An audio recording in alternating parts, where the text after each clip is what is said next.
Bonjour à toutes et à tous. La vidéo d'aujourd'hui est consacrée au travail de l'artiste Sarah Ben-Slimane.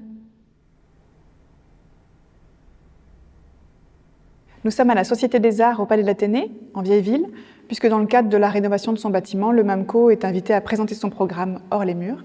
Et cet automne, à l'occasion du prix culturel Manor 2025, qui a été décerné à Sarah Ben-Slimane, nous occupons donc la salle Crenier et la salle Saint-Ours pour cette exposition. Sarah Ben-Slimane est née en 1997 en Bourgogne, en France. Son contexte familial est assez populaire, sans prédisposition particulière à l'art et à la culture.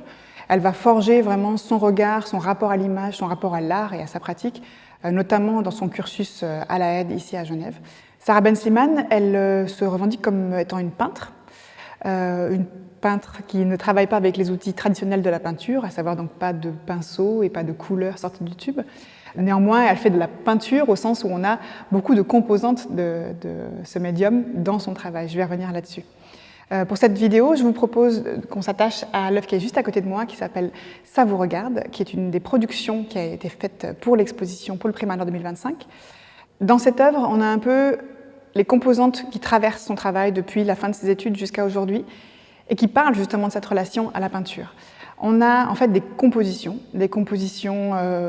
en relief, ici avec une structure en grille, en métal, donc un héritage aussi de l'art minimal qui l'a nourri beaucoup pendant ses études, et un assemblage d'éléments qu'elle vient superposer, fixer et composer sur le format, donc en surface, avec un assemblage et une variété de couleurs, de teintes, d'épaisseurs, dans un souci effectivement d'équilibre. Ici, on sent en fait, comme je disais, un peu le regard que Sarah a sur l'histoire de l'art, bien sûr ce qui la nourrit, ce qui l'inspire, l'art minimal, l'art conceptuel, mais aussi un rapport plus postmoderne à la représentation, aux images, aux peintures qu'elle a, et qui ici font davantage penser à des assemblages au sens de Robert Rauschenberg, par exemple, donc un souci aussi d'utilisation de matériaux en prise avec le réel, avec une tridimensionnalité, ou en tout cas une matérialité importante.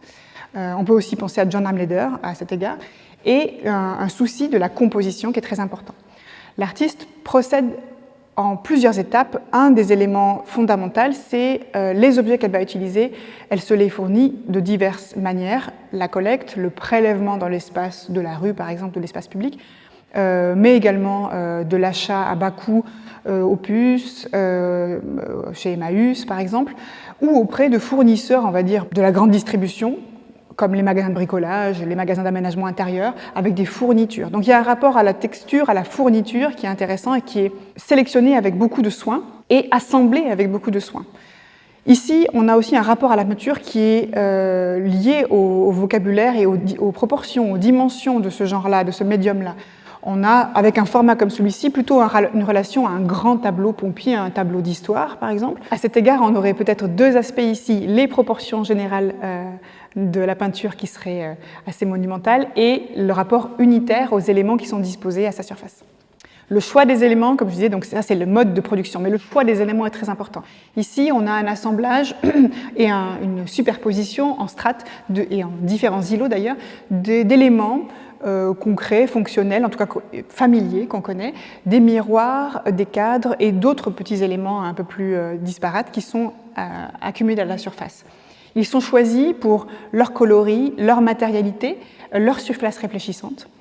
Et cette dimension de familiarité, elle est très importante. Si l'artiste choisit des éléments qui préexistent et qu'elle ne fabrique pas de toutes pièces, c'est aussi pour convoquer une relation affective, mémorielle, contextuelle à ces objets. Et chacun est choisi aussi, juxtaposé et en nombre ici, pour souligner à la fois le contexte initial dans lequel étaient les objets, mais maintenant leur variété aussi de formes, pour mettre en évidence non pas seulement l'usage de ces objets, puisque quand ils sont à l'intérieur d'un domicile, on les regarde pour ce qu'ils reflètent, ce qu'ils donnent à voir, à savoir notre propre reflet ou l'espace qu'ils environnent. Ici, on peut les regarder aussi pour leur forme. Chacun a une forme spécifique, une géométrie, une épaisseur, une couleur, une teinte de vert, en l'occurrence pour les miroirs, mais aussi une esthétique qui renvoie effectivement à des pièces. Le miroir de la salle de bain, le miroir du couloir, le miroir du dressing, que sais-je. et un lien potentiellement narratif avec le miroir que je voyais toujours quand j'allais chez mes grands-parents, le miroir qu'on voit dans le magasin ou chez le médecin, peu importe. La diversité ici, c'est très important, et ça fait partie aussi des choses qui sont intéressantes pour la peinture en général dans l'histoire de l'art. On a une accumulation qui organise une forme de lecture. Cette lecture, elle est aussi, en fait, elle prend en compte aussi l'environnement, c'est-à-dire l'espace autour, l'architecture autour, mais aussi les personnes qui sont dans cet espace et qui peuvent animer ces surfaces ici. Et dans l'histoire de l'art, on a un grand usage aussi du miroir comme un élément de construction de la perspective dans des tableaux. Je pense à des intérieurs flamands, je pense à Matisse, au Nabi. C'est un élément qui permet de structurer le regard, qui donne à voir, qui circonscrit aussi une manière de représenter le réel. Ça, c'est très important. L'artiste est très friande de stratégie marketing, de stéréotypes, de standardisation des formes, mais aussi d'un vocabulaire en fait emprunté à d'autres qui ont une connotation sociétale et contemporaine aussi pour nous, qui dans l'imaginaire collectif, fabrique le regard aussi. Mais c'est intéressant de se dire que dans l'art contemporain, et pas seulement dans la perspective, il y a eu d'autres artistes qui ont utilisé ces miroirs. Je pense par exemple à Michelangelo Pistoletto, qui est associé au mouvement de l'arte povera, qui a fait beaucoup de compositions avec des tailles, des hauteurs de miroirs très différentes et qui viennent jouer dialectiquement aussi avec l'espace qui l'entoure. John Hamleder, évidemment, puisqu'on parle aussi d'un rapport à l'objet trouvé, à l'abstraction trouvée, à des formes de composition avec le réel, à une déhiérarchisation aussi de choses précieuses ou non précieuses, rebuts ou objets dignes d'être regardés. On pense aussi forcément à cet artiste. Et ce qui est intéressant, c'est que le choix de ces surfaces réfléchissantes, de la question du miroir, c'est aussi un jeu, un dialogue avec nous et un jeu de qui regarde quoi, qui est regardé. Le titre de l'œuvre, c'est « ça vous regarde ». Évidemment, il y a une polysémie dans ce choix, c'est toujours le cas, en tout cas c'est souvent le cas avec Sarah Ben Slimane. Et ici, ça peut aussi nous évoquer la question de est-ce que c'est l'objet qui m'observe, est-ce que c'est moi qui circonscrit la manière dont je regarde.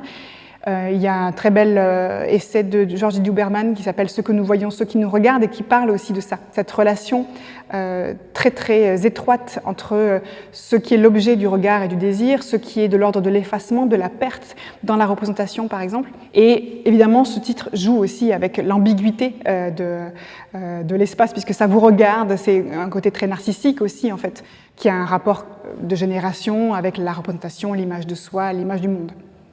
Dans cette composition, comme dans beaucoup d'œuvres récentes de Sarah Ben Slimane, on a aussi quelques intrus et quelques indices du contexte des objets dans lesquels elle puise en fait, dans son répertoire.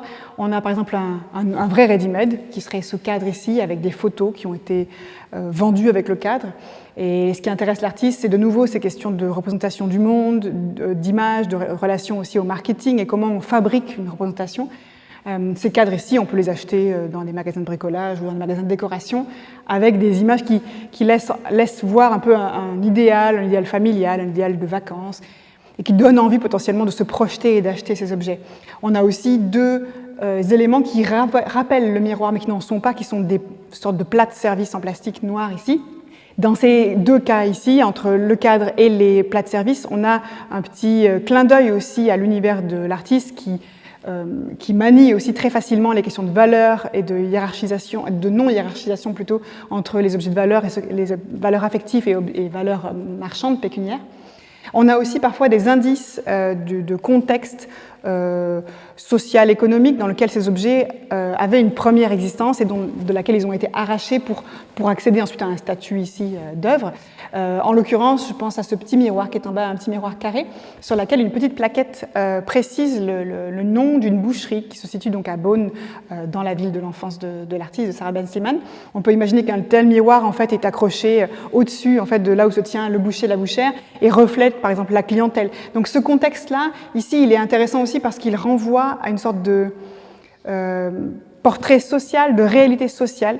L'artiste, comme je vous le disais, elle est issue d'un milieu plutôt modeste, plutôt populaire, et elle est attachée à cette classe moyenne qui voit un peu son pouvoir d'achat s'augmenter avec les productions industrielles, les productions en série, la décoration à prix modeste, dans laquelle on vient puiser un choix en fait, d'éléments pour décorer son intérieur. Et on retrouve du coup ce vocabulaire très familier parce que ces objets ont été massivement distribués et une classe moyenne très friande aussi de renouveler son rapport à la décoration. Là aussi, on a de nouveau le rapport avec John Armleder par rapport à cette question du décoratif.